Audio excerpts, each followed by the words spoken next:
সেজদায় লুটিয়ে পড়লেন নাহিদ রানা। দেখে গ্যালারি থেকে জাইমা রহমানের হাসি। বোলার তো নয়, যেন আগুনের গোলা। এক একটা বল ছুটছেন রকেট গতিতে।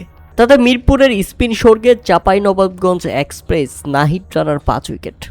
আন্তর্জাতিক ক্রিকেটে প্রথম ফাইবার, এমনকি আন্তর্জাতিক ক্রিকেটে এটাই তার বেস্ট বোলিং ফিগার। সে রকেটের মতো বোলিং করছে এবং সবকিছু মিসাইলের মতো ধ্বংস করে দিচ্ছে। নাহিদ রানার এমন দুর্বার গতির জবাবে পাকিস্তানি ব্যাটসম্যানরা রীতিমতো দিশেহারা হয়ে পড়েছে। পাকিস্তানের পুরো ব্যাটিং লাইন আপকে রীতিমতো তছনছ করে দিয়েছে Nahid Rana. Pace, line, length একদম পারফেক্ট এবং চোখে চোখ রেখে বোলিং করার মতো আগ্রাসন। আপনি জানলে অবাক হবেন যে 5 ওভারে 5 উইকেট। নাহিদের এটি ক্যারিয়ারের সেরা ওয়ানডে বোলিং। এর আগে ওয়ানডেতে 5 ম্যাচ খেলে নাহিদ রানার টোটাল উইকেট ছিল 5টি। আর আজকে পাকিস্তানের বিপক্ষে প্রথম ওয়ানডে ম্যাচেই 5 উইকেট তুলে নিয়েছেন নাহিদ রানা।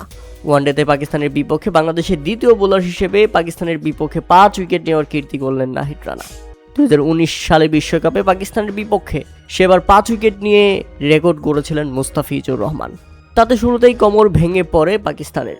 রানে যখন কেউ সুবিধা করতে পারছিল না, তাতে মাত্র 69 রানের মধ্যেই 5 উইকেট এবং অধিনায়ক শাহিন শাহ আফ্রিদি ফিরে গেলে মুহূর্তেই তারা হারিয়ে ফেলে 81 রানের মধ্যেই 8 উইকেট এবং শেষ পর্যন্ত লজ্জাজনকভাবে অল আউট পাকিস্তান।